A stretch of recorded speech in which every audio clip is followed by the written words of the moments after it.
he's trying to test your love, for example, and you defend your love inside, love grows stronger, yeah? If someone tries to test your loyalty in different plots, and you overcome it, your loyalty becomes stronger. And if someone tries to tell you that you already been here, and you're not unique, and you think that you're unique, you defend yourself, your thoughts against it, and your faith and in the fact that you're the only Alice on the field becomes stronger. So it becomes stronger, and I was afraid of that moment because I was afraid after the game they just will kill me, and it was very dangerous. But it was like a form of art. It was crazy. Yeah. Form of art, it's something you do for yourself, basically. Not for money, not for LARPers, not to be God. It's something you do as an expression. Later on, we also, in our theater, we made an interesting play where I can send you a video. We've taken the famous thing with Juliet on the balcony, and we broke it apart in 4 different Juliets, as if Romeo comes at night and 4 different girls started talking to him and different characters, and he's like, oh my god, oh god. It worked really well, this idea of splitting one character in few personalities. It's not new, but fun. Okay. Also, as an art form, how you can express yourself there. Well, my first specialty was creative writing in the United States. So, creative writing. I mean, how much of text, creative text you wrote for LARPs, and you have no idea where it is now. Hundreds and hundreds of pages could be, especially from those generations which did not have computers of 90s, beginning of zeros, and some others.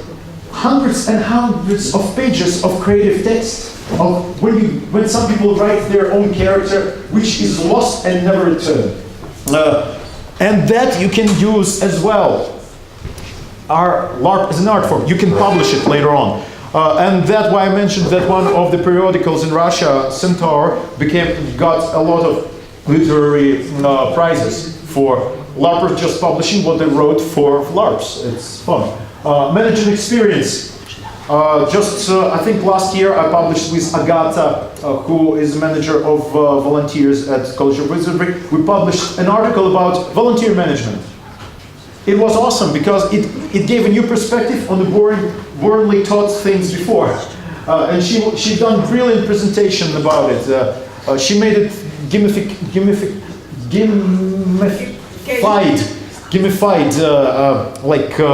representation of management of volunteers at the project.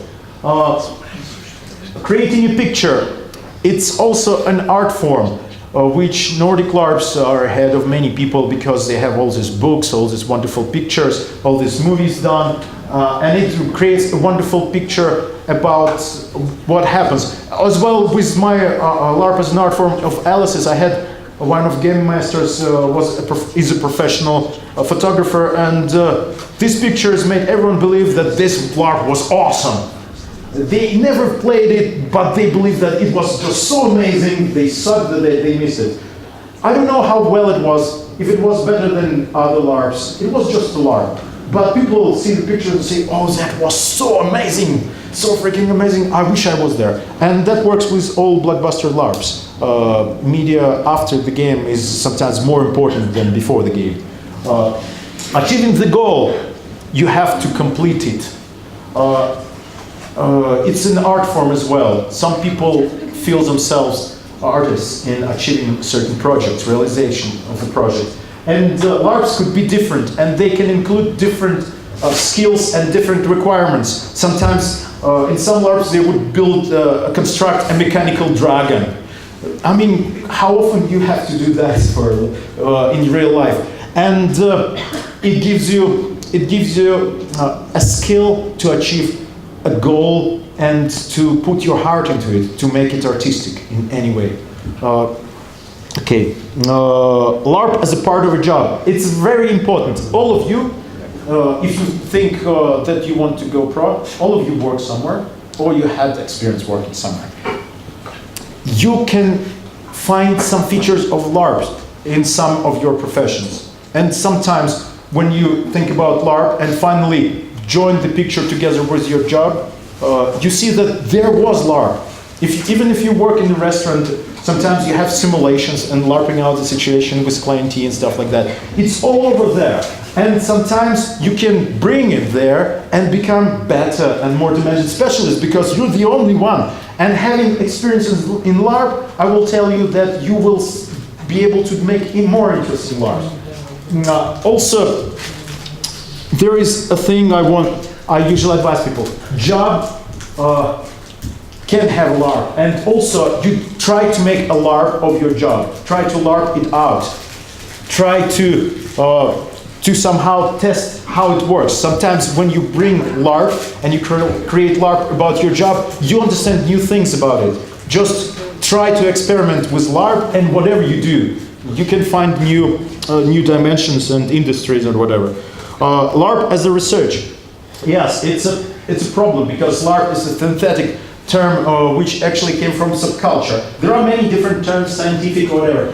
Actually, every industry which I mentioned has its own terminology. And this is why it's difficult for a LARPer to find this all information. Because this industry, it's absolutely different dimensions. And in science as well. There are even all different authorities and all different people who are top dogs on certain areas. And research really helps to unify it.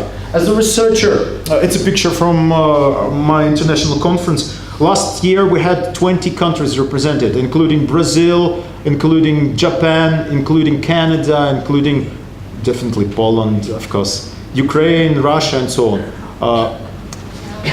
In research, LARP is used as conferences. Conferences help because if you have in your country LARP reflected in some kind of conference, then academic, semi-academic is then you can attract some people to study. Semi-academic, it means when academics meet and they tell to other people what they should know about LARP to improve. So they tell to LARPers in a normal language how to improve their performance. Semi-LARP, it's when LARPers come and then they invite academics, vice versa. Practical, they're only, just like here, we gather and we share practical information about our projects, how to do it. There's no academic because academics and conventions. When just a lot of LARPers hang around, play games, and there's like a few hundred. In Russia, there's dozens of them, a few hundred of them. And theory often is not really needed, but sometimes 1 or 2 lectures are organized. Publications, it's also a product of LARP research. You can use practical LARP to every field you will fill, articles, books, academic and non-academics can receive the order from the LARP community to research how, for example, people play out romance, or how people play out music, or if you suck in music and you're a lutic from Witcher, you have to play the bard from The Witcher, and you suck in music. Well, it happens like, or for example, you suck at anything like investigators. People think, especially LARPers, think that they all can play investigators. And being a part of the Department of Criminalistics for 15 years, I can tell you that no. No. It's like people playing firemen. I mean, that sometimes you just say, yes, all right, okay. And you have to, if you're a specialist in it, you just have to relax and force yourself to relax and let them enjoy. Yeah. If they want critiques, I'll give them later. Yeah. It's very difficult, but if LARPers want, the academia is really required because it's a source, it's like a portal, informational portal from LARP society to all the other world and all the other information. And this why it's really utopia when you listen to someone non-academic tell about things from from other areas, because academics, they know how to make conclusions. They know how to gather together dots of facts, of information, how to draw different laws of LARPs from certain, how to draw some new information from facts that they learn. Non-academics sometimes do assumptions and forget that there's a big difference between the fact and conclusion and assumption, and that can lead to, and also non-academics, they don't have a very important skill to be impartial. They will tell, we were the first, we were the best, and everyone sucks, and you do it wrong, and you do it wrong, everyone does it wrong. But the best thing about LARP, and what we should promote, not how to do it properly, but diversity. You do it your way? Great, do it your way, wonderful. Let's improve your way, just to try it and to keep us posted, because every unique form of doing something is interesting for academic. Academics, they probably some of a few categories of people who want everyone to go their own way. They don't want to make them all similar, and that's a wonderful thing. And projects, LARP researchers questionnaire. I was participating in development of, global LARP questionnaire census, which has been done by Aaron Vanek and his friend. I was participating in conflict resolution in role-playing games, which we've done in many other LARP researchers, and locally and regionally, internationally. LARP academics are very organized, and when you want them, you basically need to know only one from each country, and you can find all the information you want. You just call, hey, hello, who I should contact about this and that in your country? Okay, just send me questionnaire, I'll just send it to them. And that's it.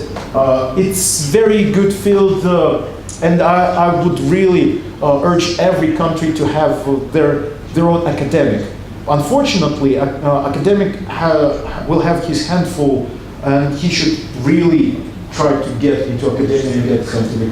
But it will pay up, because when you study deeply, you're an expert. And in my country, I'm an expert. I consult state, I consult Ministry of Education, I consult Ministry, like Police Ministry and many others, because there is no one else who works in these areas, and with time it will pay up. Of course, books for sale as well. And our role-playing as Transmedia Foundations, you can find our book on pre-sale for $240 for 3,000 yen and 180 pounds, please.